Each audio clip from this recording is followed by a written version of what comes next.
Good morning, everybody.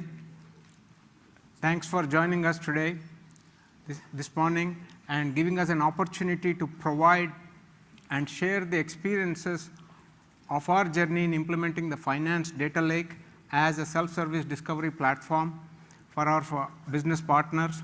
I am Srinath Akinapalli, Senior Manager, Big Data Management in Global Technology Services at Verizon, and this is Sandeep Kattuku. He is the lead architect on the finance data lake.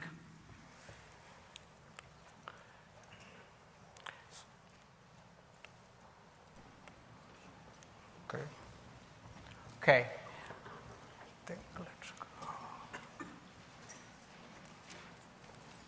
Okay, our presentation flow will go something like this. We'll first start with how our journey got started and the various business value that the finance data lake brings and the use cases that it addresses. Then I'll pass it on to Sandeep, who will cover the architecture and the critical components, and finally we will talk about the security and the self-service discovery capabilities of the platform. Okay. So, our group at Verizon Global Technology Services is responsible for providing the various finance and supply chain operation groups with consolidated detailed reporting and analytics across all lines of businesses. So, as you all know, Verizon has been acquiring a lot of companies over the past few years, and we internally have went through a lot of transformation projects whereby we collapsed most of our ERP systems into a 3-directional set of ERP systems. And we have also put in place systems which will provide aggregated reporting as well as detailed reportings in various operational systems. In spite of this, what we have noted is the bulk of the ERP detailed data, whether it is subledgers or supply chain, still continue to exist in the various ERP silos. So, our business partners have been spending a great amount of time trying to do data gathering, and what we have also noted is especially to answer the ad hoc business questions, not the standard reporting, but ad hoc business questions. And what we have noted is sometimes by the time their data gathering is complete, the data has become stale. I mean, especially looking at something like cash forecasting, where you need the data as early as possible so that you can analyze and complete it.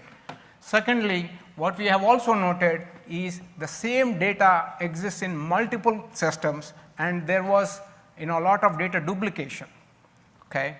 And not only that, there was no standard business definition of the same data, whether it is spend or inventory of the various transactions. So, there was no standardized business definitions. And finally, our business partners did not have a self-service exploratory platform that they can use it. So, all these reasons caused us, were the challenges that our business partners were facing along. Okay. So, what we have done is, as you all know, data is a strategic asset these days and it has to be treated accordingly. So, what we started is we started on a strategic enterprise initiative to create finance data lake. And the finance data lake is a centralized data repository for all finance and supply chain data, which will serve as a self-service discovery platform for all our business users. The advantages that it will provide is it will provide seamless access to all the raw data in the ERPs. Not only that, this will also help us drive data archiving strategies, and what we have also quickly realized is the benefit of creating a centralized data repository would help a lot of groups to come together and work on various use cases working on the same common platform. And not only that, this will provide a single face for normalized and harmonized data. So, and some of the use cases that our business partners identified included whether it is working capital related analytics or capital reporting, and not only that, audit compliance. So, quite a few of these use cases were identified by our business partners. So, then I'll let Sandeep continue with the architecture. Thank you, Srinath. Good morning, everyone. So as just Srinath said, like once our business leaders or the leaders of chain, once they decided to go with a finance data lake concept, then the next thing we need to think about is what is our data platform. So based upon that, like our major data streams are ERPs. So initially we thought to go with using the traditional databases, but then by the number of data sources and the volume that we are getting, by looking at them, we thought only Hadoop is the only platform that can scale up to those volumes. So then we decided to go with Hortonworks 2.3 as our data platform and where the data will be ingested. So then since we are part of the finance organization, we thought of we have to secure and govern the data. So we want to build a security layer, and then the third thing is our self-service discovery platform. To support that concept, so we want our data science users or business user to come and play in the production environment, to create their own data sets, to do their own analytics on top of production database. So we thought of creating that model, and that's our data consumption model. So this is how we created our multi-tier architecture, and we are moving towards a modern architecture actually.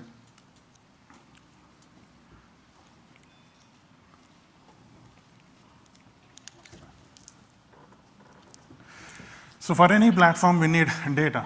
The biggest thing is how do we ingest data into our data lake? So we kind of consider these are our design success factors in perspective of the data ingestion.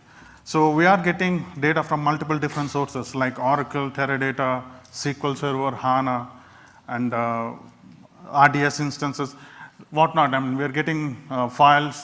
So on the other side, we got Hadoop as a target environment.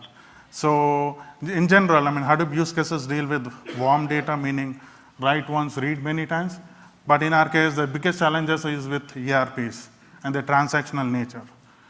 So, I mean, like to support the incremental thing, we need to think about how do we want to implement that on the Hadoop platform. And then other side, we got asset limitation from the 2.3 infrastructure perspective. And then the complex other thing is the different set of tables what ERPs has. Basically, from SAP perspective, we got 3 set of tables, which are called like pool, cluster, and transparent tables. The transparent tables are physical tables on the database, but the pool and cluster are the complex tables, which are part of application layer. Those are not the physical tables. It is built on the complex logic of SAPs. So we want to get the data out of them, and again in the incremental fashion. So those are the complex things we want to address that, and we want to also provide the end-to-end traceability for each and every record that is getting ingested into our data lake. And the other big challenge we have is identifying the tool. Which tool can suffice all these kind of requirements? So while we are identifying the tool,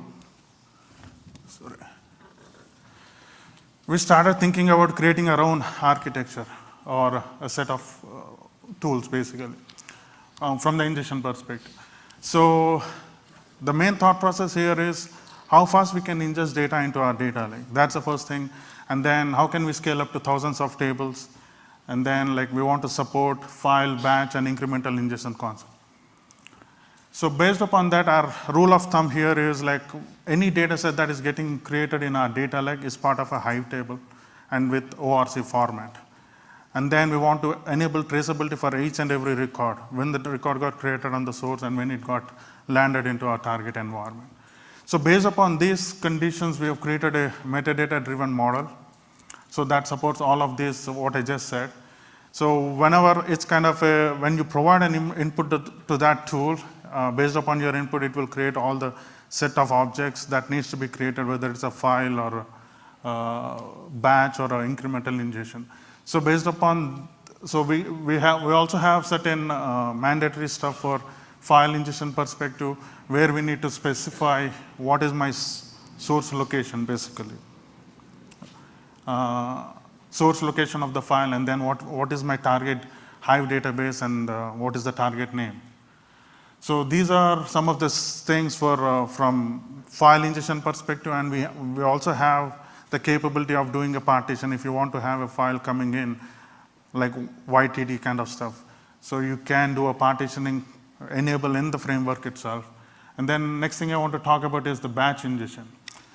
Batch ingestion for the main thing for batch ingestion is what is your source database, whether it's an Oracle, which we need to specify what is our database, and then what are your set of tables that you want to ingest into the target Hive database. And the table names is optional, whether the default would be the same table as source.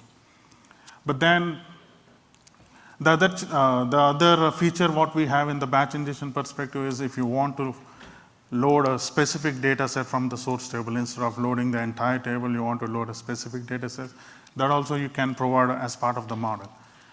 And then once you input all these things, the ingestion framework will start loading the table from source to target. And then if you want to schedule like hourly loads, monthly loads, batch, weekly loads, all that you can have as part of the framework. And the other thing I want to talk main about is the incremental ingestion part. So as I told earlier, our major data streams are ERPs. We got 2 SAP systems and 1 PeopleSoft system. So to enable increments into Hadoop, so we thought like, okay, we need to know what are all the insert, update, deletes, all the incremental fees. So what we did is we created a lightweight Oracle database in between those two, basically. So and we enabled Golden Gate between our source databases and our staging database. So Golden Gate will capture all the transactional changes from these ERP systems, and it will provide the incrementals to the staging database.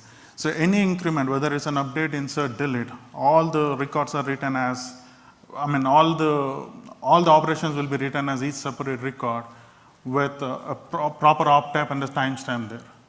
And in case of pool and cluster table, we got a tool called SLT that can write all these complex logic from these ERP tables into an Oracle data. So we kind of enable that, and using the same concept again, we enable Golden Gate between those tables, and then we started writing the incremental updates.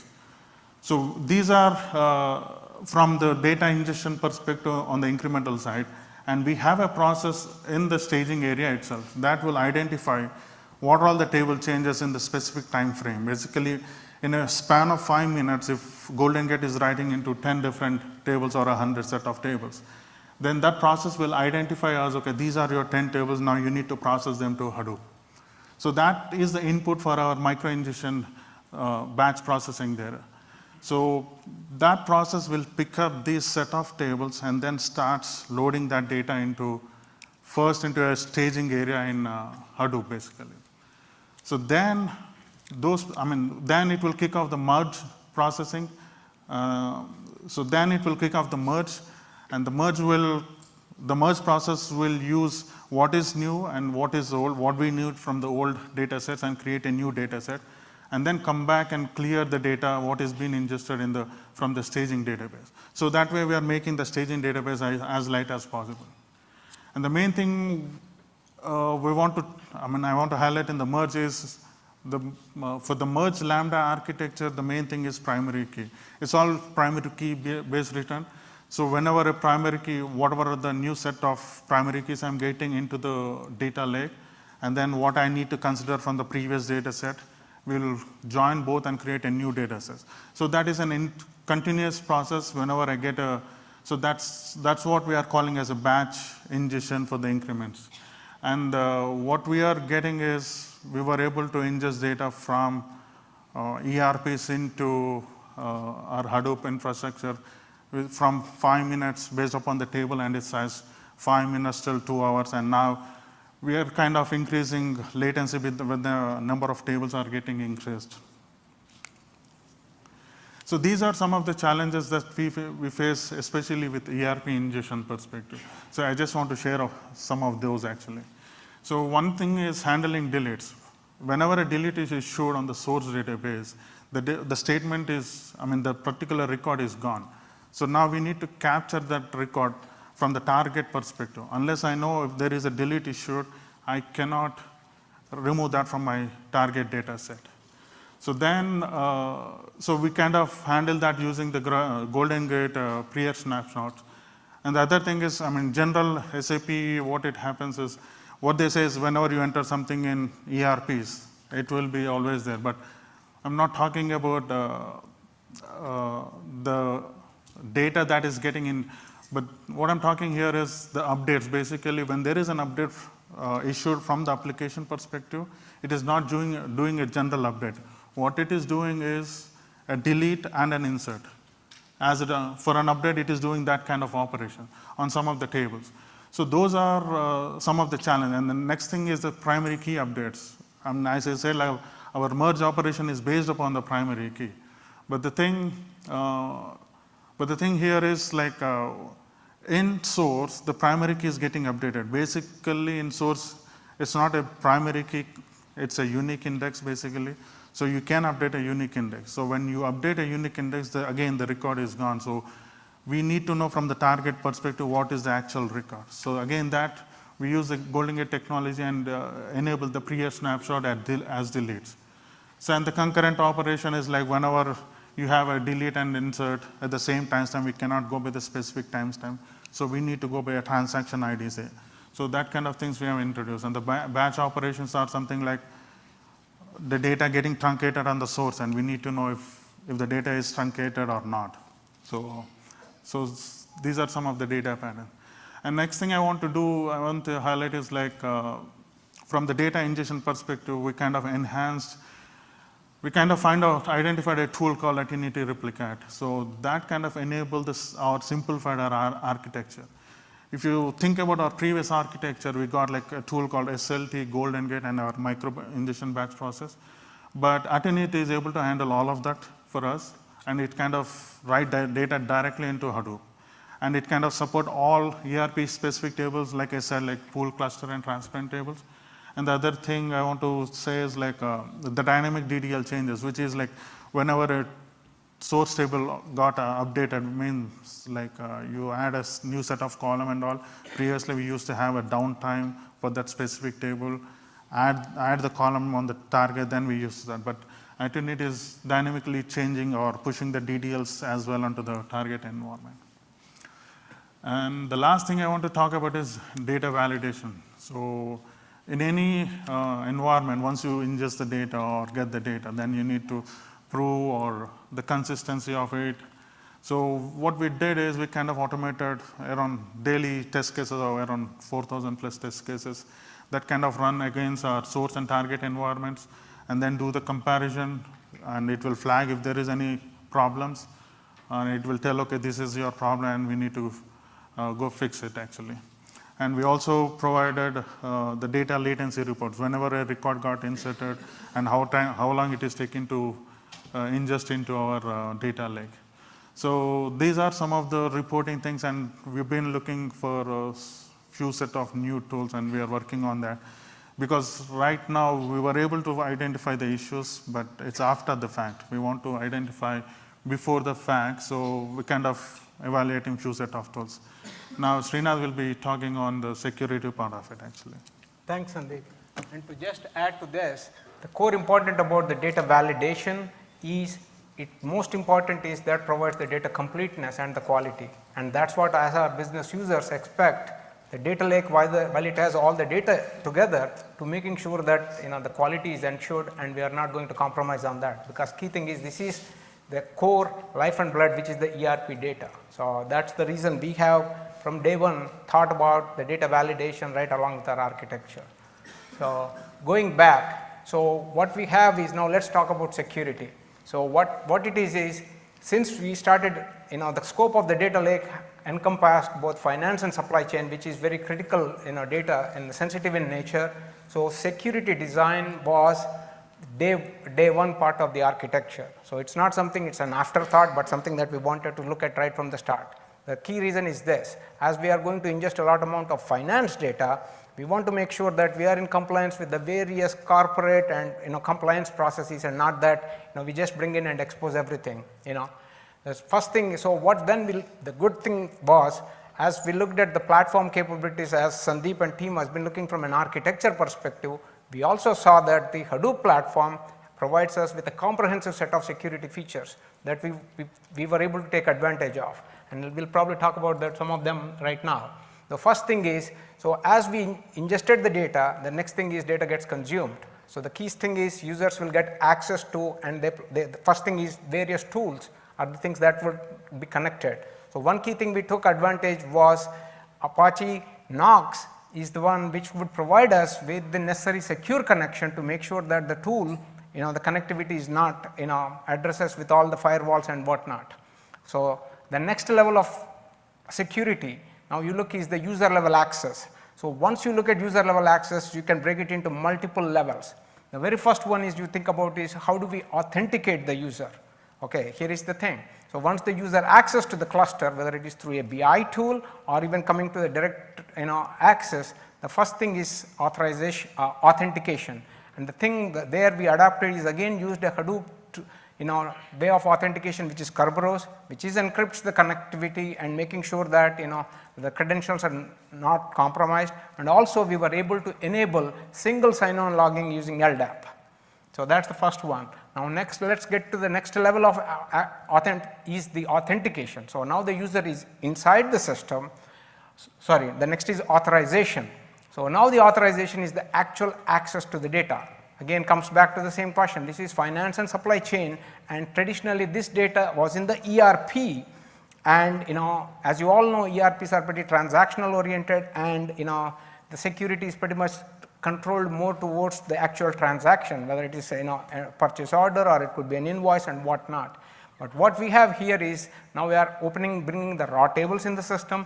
One key thing we noted was we again took advantage of the Apache's Ranger to provide a role-based access to the particular databases, as well as not only that, and especially in the ERP data, as you looked at the raw tables, tables are owned by multiple groups because it's a pretty integrated seamless system.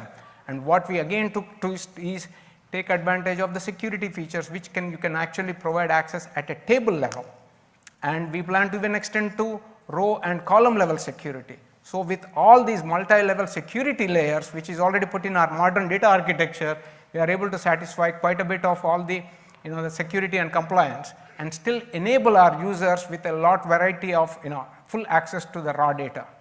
Now not only that, the key thing then comes is, okay, what about now that you have taken control of all the security of the access, what about the data that is actually at rest? Now that brings up an interesting question again. Being finance, so the key objective when we looked at the finance data lake is essentially we want to make sure to open this as much to a self-service discovery platform. But that means, especially if there is very critical sensitive elements, and we asked the question to the business users, is it really needed from a exploratory and self-service analysis? This is more of a reporting, but we wanted to do this ad hoc questions. So for the most part, the good thing was, key sensitive elements is not something that we need not bring into the finance data lake, but we did come across a couple of the sensitive elements that the business still wanted to made it available because that provided them in a way for the normalization and harmonization side of the thing. So one again advantage here is again sensitive data elements as part of our corporate policy should be encrypted at rest. The good thing is again Hadoop has the feature of security where you can pretty much encrypt the data at rest using the encryption zones. And we took care of the advantage of that and again rolled the security into Ranger where it gets decrypted on the demand and only available to the authorized user groups. So finally, now that we also implemented all the levels of security, what we also wanted is again as an ongoing to make sure that we monitor the access and also as well as the usage. So in that front, so what we again did is put in processes we are working on putting on processes where we can access the Ranger logs, which is again part of the platform, and make sure that we monitor the usage and making sure that and this also helps us to monitor on which data is actively being used for self-service discovery. So it will be a more of a feedback loop for us.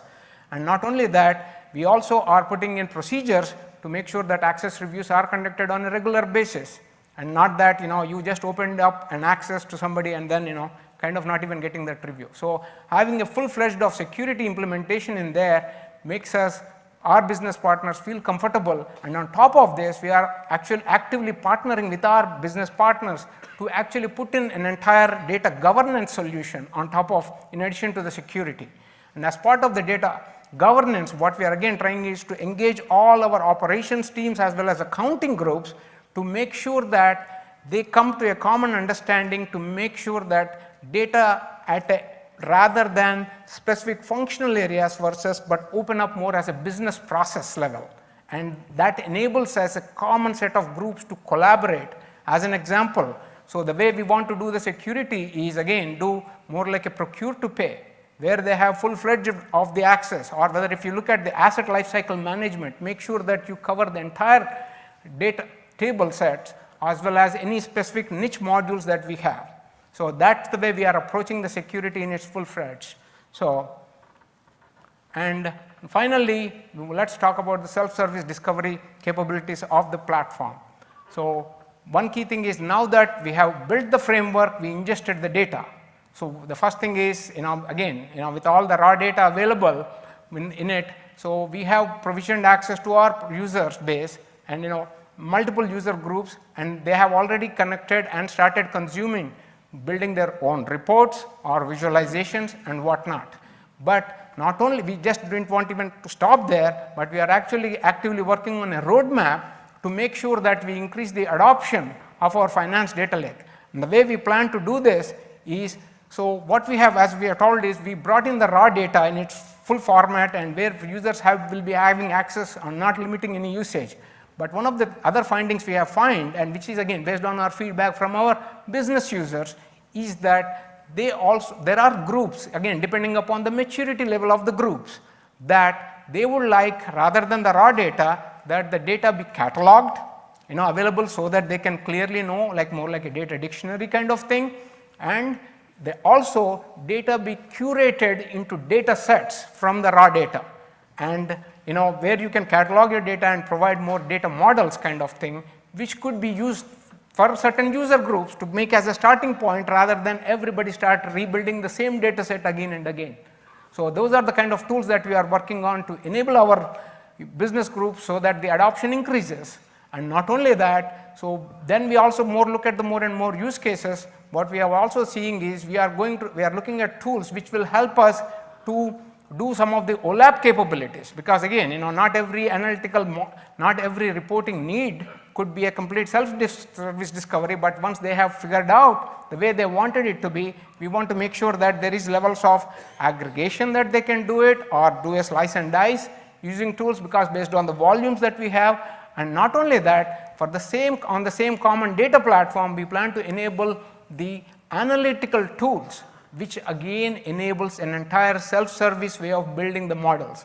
And as you guys just heard in the keynote, where now the data sciences and all and the tools are only getting more easier for all the business users and going for mass consumption. So we plan to continue to expand our data self-service discovery capabilities of our platform to make sure that our business users are actively doing self-service discovery, collaborating, and actively deriving critical business insights to do, to solve business problems. Okay, our final slide is our key takeaways.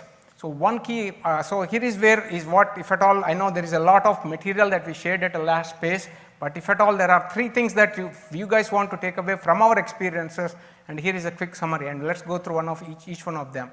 So based on what we have seen, as Sandeep has said, whether the data lake, what we saw, though technically we have heard a lot of big data use cases and typically applied to data that is not really changing in nature, we have taken the approach, and based on our concept and our definition of self-service discovery platform, Hadoop-based data lake is the right platform which will enable us both for self-service discovery as well as analytics on a common platform and the ability to scale.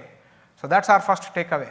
The number 2, which we also want to make sure, is to have again, since we went through an entire implementation cycle, the thing was from the start we adopted an agile mindset.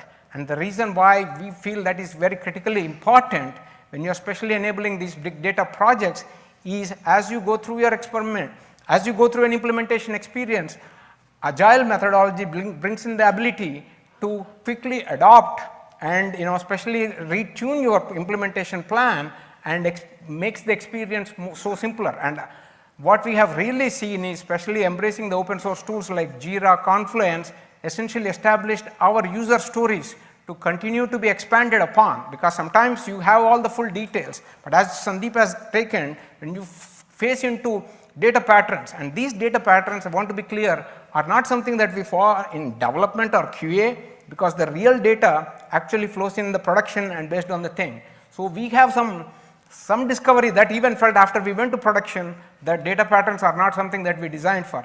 Again, since following the agile approach, we were quickly able to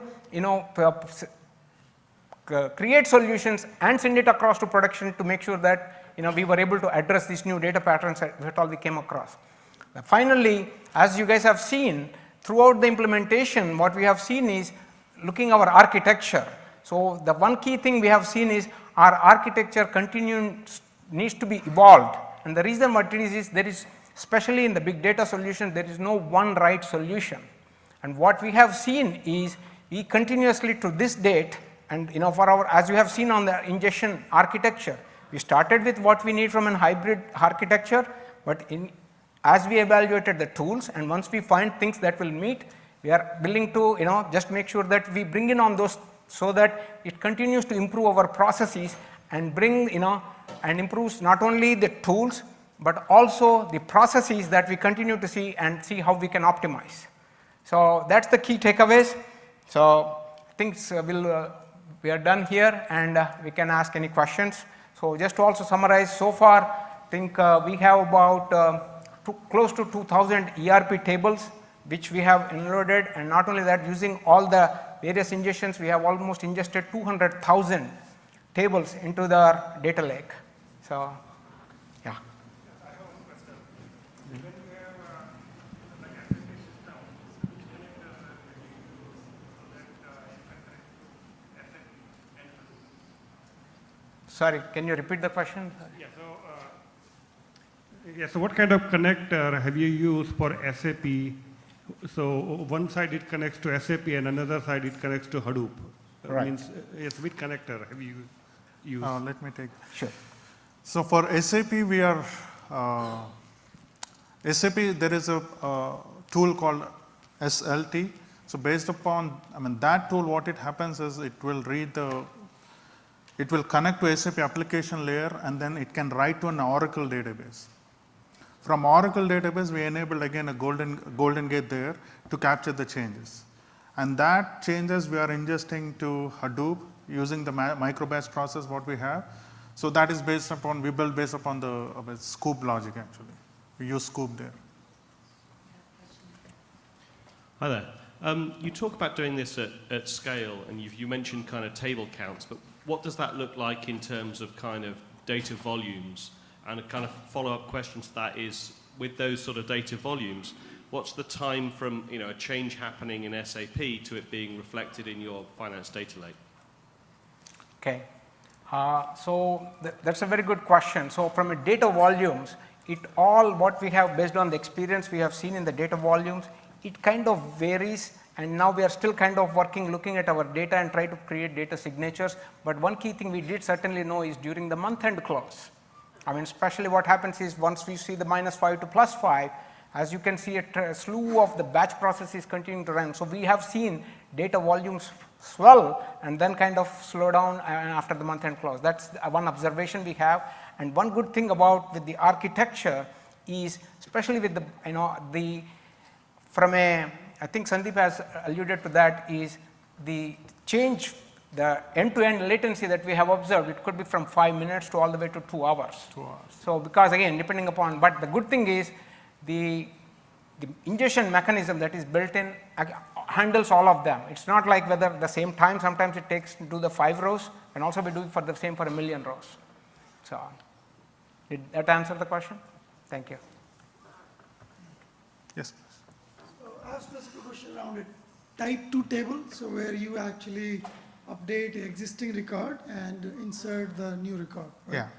So assume you have data partition by day, and you have, let's say, 1 million record per day in a specific table, and the delta which you are receiving is, again, let's say 1 million record, where you have 100,000, let's say 100,000 is just updates to the existing data, and the rest 900,000 is append, right? Okay. So how do you merge these two, since your data is in ORC and snappy format for the final version? So how you join them and override the new set? Okay. So there, I mean, as I told, right, like for every data set that we are creating in Hive, we'll have a primary key base. So now, say I got a 1 million record table, and on the source I'm getting 500K new records and 500K updates. I get those set of records into my staging area. So which means like I should be, my end table should be like 1.5 million, right? So now this is my 1 million, what is I'm getting, that is the newest data set. And then from previous table or the existing table, what we'll get, we'll pick up those other 500 set of keys and we'll create a new data set. So now everything is based upon the primary key there. So if the primary key already exists in in the old data set, it will exclude that when I'm creating a new data set. So this 100 plus that 500 will make 1.5. So every day you go against different partitions. Yes. Pick up the delta, which is there for update or append, and you refresh the final destination table. Yeah. So we were able to, like, if I take like, okay, we got a journal line table which is around 3 billion records. We were able to create the data set within less than 3 minutes. So the complete data set. So that's how kind of the merge processing is happening for us. So we have again the capability, like whether I want to do a merge, whenever I get a 1 record or a 1 million record, do I need to do my merge operation right now? Or do I want to do end of the day or once an hour, 4 times an hour? I mean, like, so that kind of flexibility is also there as part of our merge operations. So you talked about data validation, that you need to validate the data once it gets into the lake, but do you use any tool for all your test cases, or is it all manual? How is it done? And then I have a second question about data discovery. Again, do you use any tool for cataloging your data sets so business users can find it easily? So I'll take the validation question actually. On the data validation right now, we are still working or looking at certain tools, but right now what is there is that's the tool we built in basically. So what we do is that's kind of again a metadata model there. So you can do a row count, column count, or if you want to do a comparison between set of queries basically, or do a group by summation. You can give that query, the process will run on the source and target. It will get the data and compare the results and show it for you. So Okay. Yeah. On the data modeling and trying to catalog the stuff, we are still evaluating various tools that we have which are coming natively, but also trying to see how our end-to-end, the normalization and harmonization. So we're still kind of working through our roadmap there. One question regarding security. You had data masking there, and when you in your production systems, right, in your production cluster, production data, if you have any opportunity to replicate change data capture coming in, what technology or tool are you using for data masking? And since it was there, I was just curious, are you using that? Or are you doing So that? that's a very good question. So as we talked about in the discover for our finance data lake, the first thing is what we were trying to do is not bring in as many sensitive elements as possible. But the next thing is to the point that you mentioned, we are also looking at the way to tokenize the data. So to even before it brings into the system, we actually tokenize it. That kind of takes out the sensitivity out of it. That's something that we are doing a POC on, and then we plan to kind of bring that into based on our use cases particularly. So for the masking piece itself. Yeah, we are validating multiple tools. We haven't just zeroed in there. So. I have 2 questions. The first one is how long your project, the whole project, and then you mentioned you're using agile methodology. So each spring, how long you is for your spring? The first part of the project, and this is our journey is in total about 10 months. But what our initial thing was, in a matter of the first 4 months, we were able to build out the framework. And even building of the framework, we pretty much broke down into a 2 to 3 week sprints. So that has been pretty much what we felt, because here is where we started is, initially there was some heavy lifting, but as I mentioned, the key challenge for us for all these sprints constantly was the data patterns. I mean, it's all about the data that we need to understand our data better. Again, it sounds like it's in the pipeline, the nature of the data, and then come back with new sprints to make sure that you fix it. As Sandeep has talked about those various solutions that you can see there, each of these sometimes took a small sprints that we found out, incremental within a week, and sometimes it's 2 weeks kind of thing. So you say you evolved the architecture with the right tools for the right job. What means that right? What means the right? How do you evaluate that right? So, what's the guideline? So, yeah, so one story of the right tool is the thing that we talked about was, for our initial implementation, especially with the incremental data, we have to come up with a hybrid architecture, right? Multi-step process. But as we see, and we continued our evaluation, and we found like a tool like at Unity, which it is the right tool for us, which can help us enhance our architecture. We said, this is something there for us that will satisfy, but we implemented the next ones, and it actually brings us to evolves our architecture into a much more efficient way. I mean, that's an example that we can kind of take. So we have the next session. Yeah. So you mentioned about encryption. We think we are almost the time. We can still take your questions. Where the one last thing is, we would love to have your feedback on our session, and please visit the app and provide your rating to the session. Thank you, everybody. Thank you all.